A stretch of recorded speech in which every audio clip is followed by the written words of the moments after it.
Honorable President of India, Srimati Droupadi Murmu, staff of the Honorable President of India, my colleagues from the National Defence College, participants of the 64th National Security and Strategic Studies course, spouses of the participants, ladies and gentlemen, a very good morning to each one of you.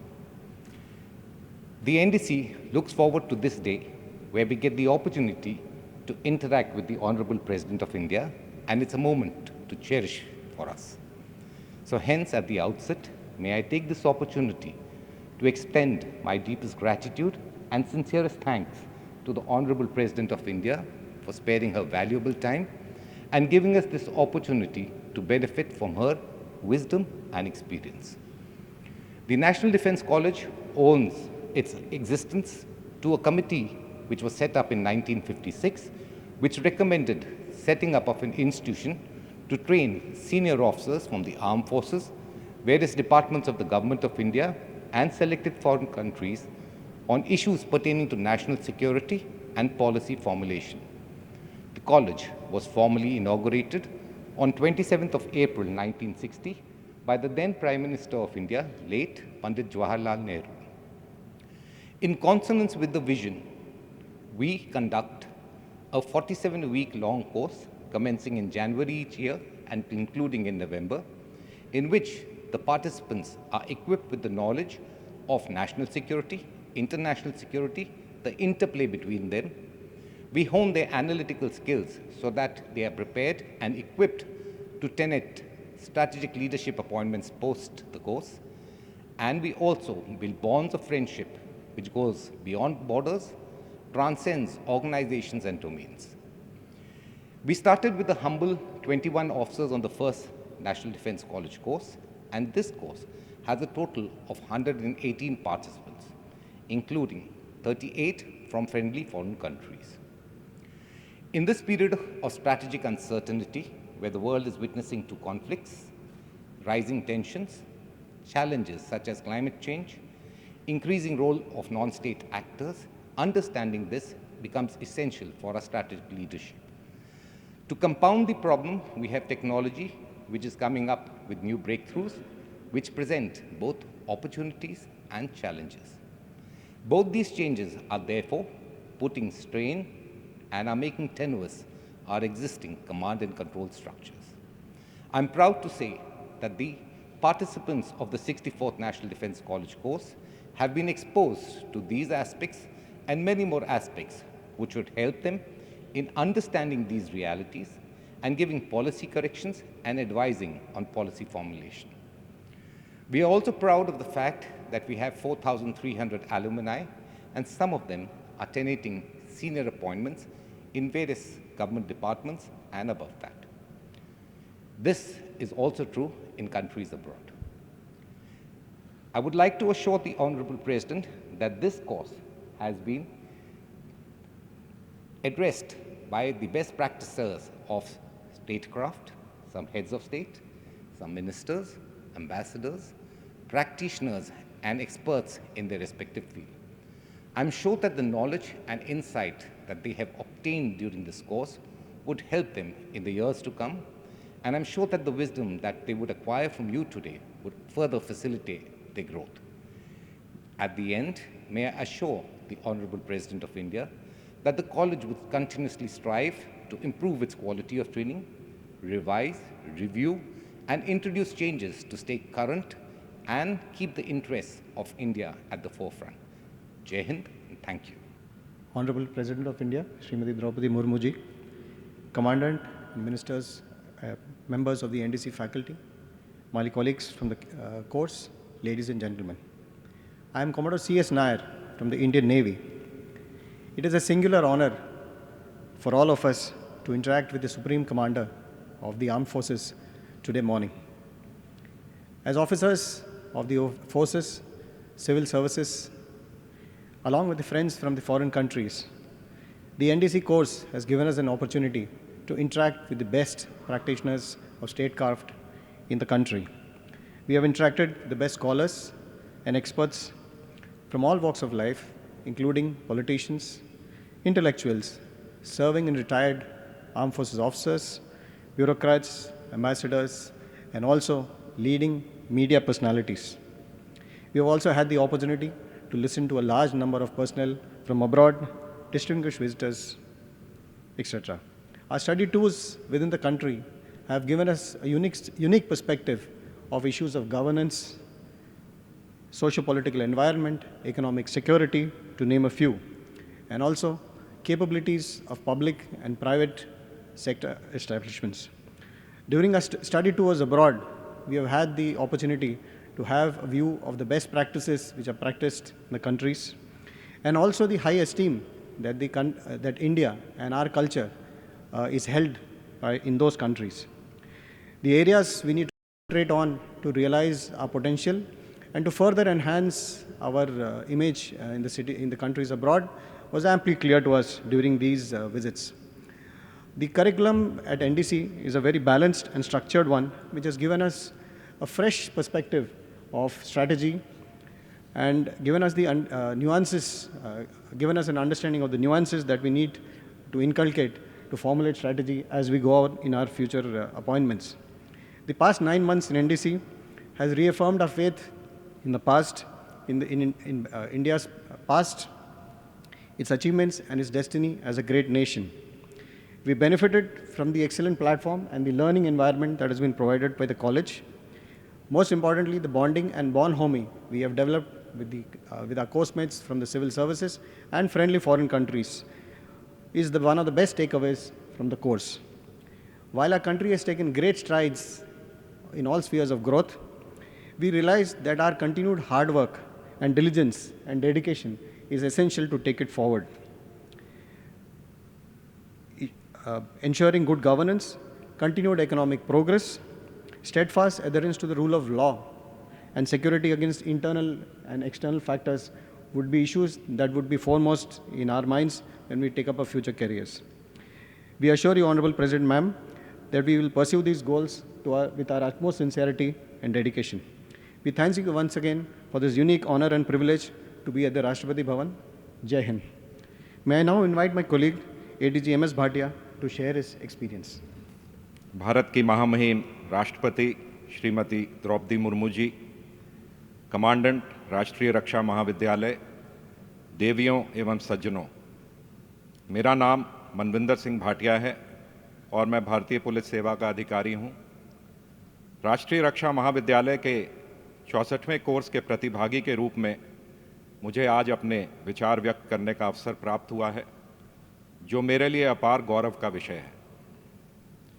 यह course एक ऐसा विलक्षण कार्यक्रम है जहां भारतीय सेना के विभिन्न अंगों एवं भारतीय सिविल सेवा के वरिष्ठ अधिकारी संयुक्त रूप से राष्ट्र सुरक्षा एवं सामरिक नीति के विषयों पर लगभग 11 माह तक गहन चिंतन मनन करते हैं।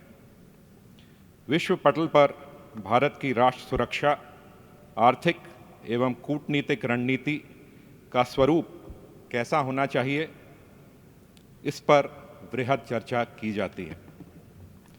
साथ ही 27 मित्र देशों के 40 सहपाठी सैन्य अधिकारी समरूप अंतर्राष्ट्रीय विषयों पर अपने देशों की बहुमूल्य नीतियों एवं अनुभवों को साझा करते हैं, जो इस कोर्स को और अधिक समृद्ध एवं गतिशील बनाता है।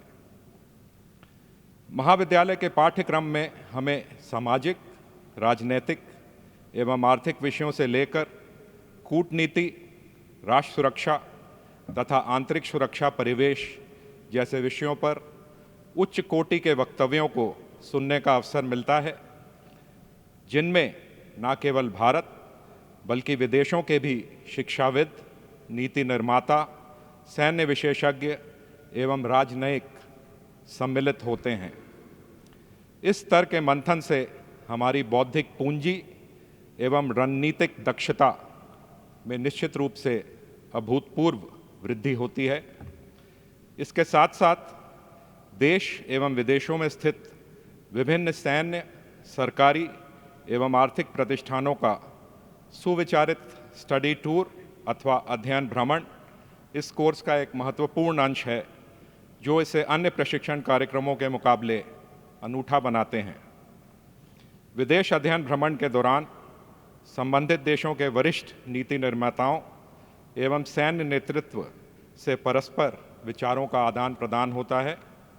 इस प्रकार राष्ट्रीय रक्षा महाविद्यालय एक प्रशिक्षण संस्थान मात्र नहीं, बल्कि भारतीय कूटनीति एवं राष्ट्र सुरक्षा नीतियों के निर्धारण का एक महत्वपूर्ण साधन भी है।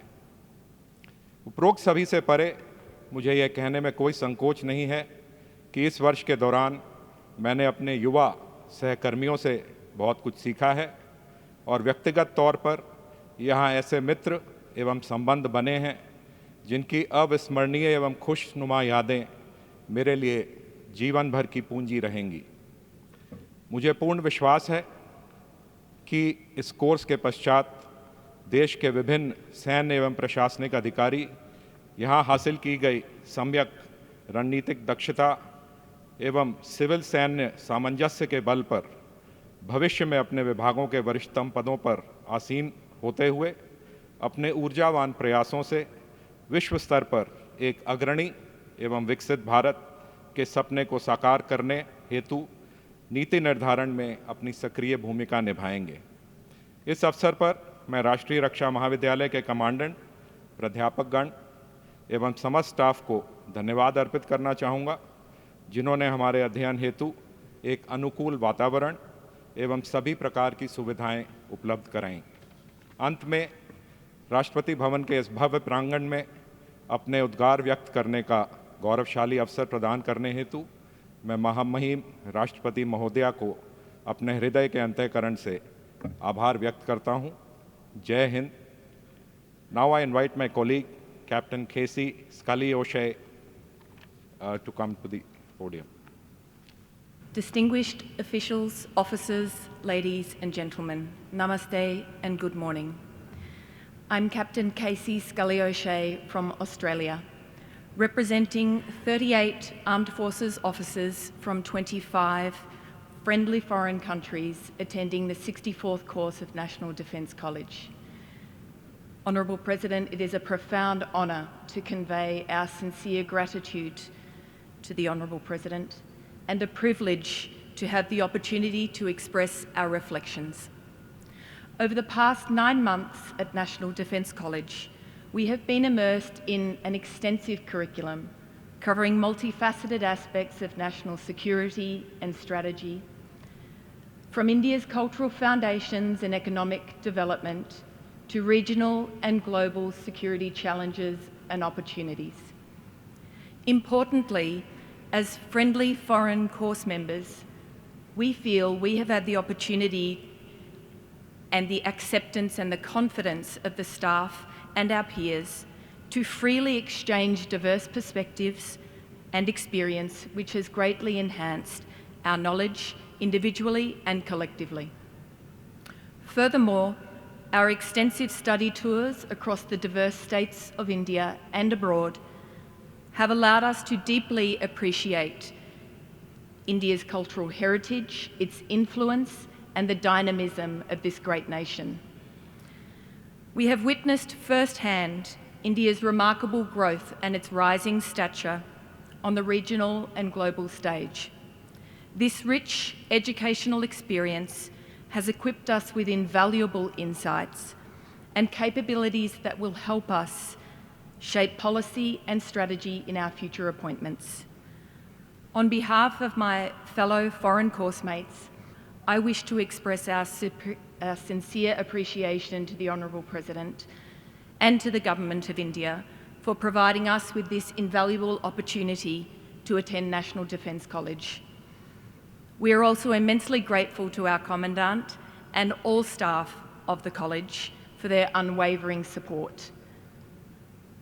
Honourable President, ma'am, the trust, the camaraderie, the friendships we have forged with our Indian Armed Forces and our civil services colleagues will undoubtedly serve as a strong foundation for continued cooperation and mutual exchange in the years to come. Although we are now praying for time to slow down, we know we will leave India with a wealth of knowledge, lasting memories, and strengthened commitment to fostering deeper ties between our nations In closing, we thank you, Honourable President, and the Government of India for the privilege in attending this truly exceptional course and for the opportunity to visit Rashtrapati Bhawan today. These are memories we shall treasure forever. Dhanyawad or Jai Hind. Dear officers participating in the 64th National Defence College course, I am glad to interact with you all today.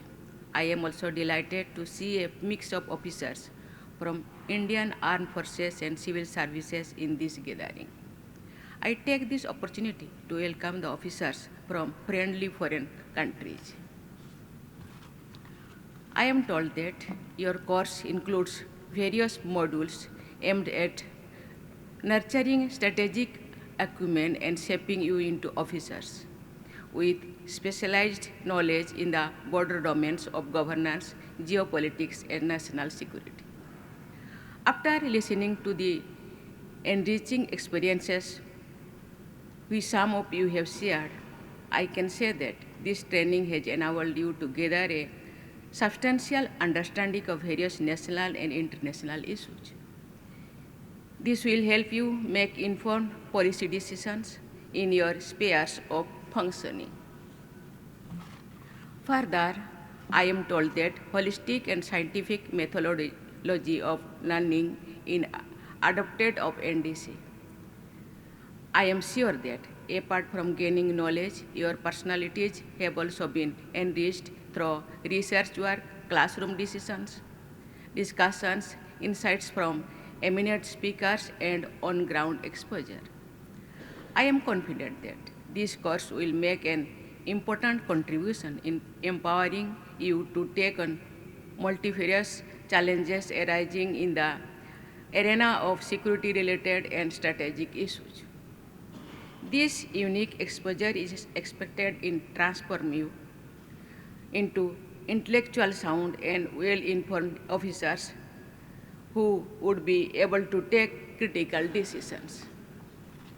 Dear officers, as you are aware, the dynamic global geopolitical environment possesses numerous challenges. The fast pace at which events have unfolded in the recent past could not have been foreseen perhaps a decade earlier. Thus, all officers, whether from civil services or defense services, must be aware of the challenges and vulnerabilities they face and the strengths that can help deal with such challenges. One strength that each of you must have and cannot be without is being able to utilize technology for the greater good of your organizations, countries, and humankind at large. Technology is advancing rapidly, and it is imperative to keep pace with it. Whether it is artificial intelligence, data science, machine language processing, or blockchain, you have to be aware of these technologies and should utilize them in your departments for creating a more efficient, transparent, and productive work culture. Innovation is another factor that will keep you future ready. Each nation is guided in its actions by its national interest and objectives. Sometimes you have to face unforeseen situations and crises. For you to be always prepared for dealing with such situations, it is necessary to be innovative, resourceful, and open to collaborations. It is in this context that the utility of this course becomes more crucial. Dear officers, today our security concerns extend beyond preservation of territorial integrity and encompass other areas of national well-being such as economic, environmental, energy security, and cyber security related issues. Addressing these concerns requires intensive research and calls for a holistic approach in dealing with these wide-ranging issues. Here I would like to highlight the issue of cyber security. Cyber attacks have emerged as a major threat to the national security. Dealing with and countering cyber attacks requires high-end technological intervention as well as robust digital infrastructure along with a well-trained and specialized human resource. It is an issue that affects the entire governance framework of the country across the sectors. This is one of the areas where our civil services and armed forces must join hands to create a secure nationwide system capable of fighting such attacks. Technological development have made it mandatory for nations to set up and utilize digital infrastructure. Huge amounts of data and sensitive information are also available in the governance system, which cannot be left unsecured. Therefore, I urge you all to understand the gravity of this issue and take concrete measures to address it. Dear officers, the role of the armed forces has also expanded far beyond traditional military matters. It is clear that future conflicts will require a multi-state and multi-agency approach. One of the major bottlenecks is achieving the goals is that various organizations and departments work in silos. On one hand, achieving the larger goals become difficult, while on the other hand, similar jobs are performed by different departments, thus creating a resource crunch. It has also been observed that officers working in the same department also keep performing overlapping tasks due to systematic gaps of lack of clear delineation of jobs. This course, therefore, makes an important contribution in preparing the officers for enhancing cooperation to perform efficiently. Further, the close interactions with foreign participants during the course would have enriched your outlook on many international issues. This course has been making possible the fostering of international relationships through alumni interactions at the highest level. I am confident that participants of the present course will build upon these relationships in future. I once again congratulate all course participants of the 64th NDC course and their families. I am sure you will contribute substantially towards strengthening national security and developing a robust structure for formulating holistic and strategic policies in your countries. I wish you success in all your future endeavors. I hope that you will bring greater Lawrence to the National Defense College and your respective countries. Thank you. Jai Hind, Jai Bharat.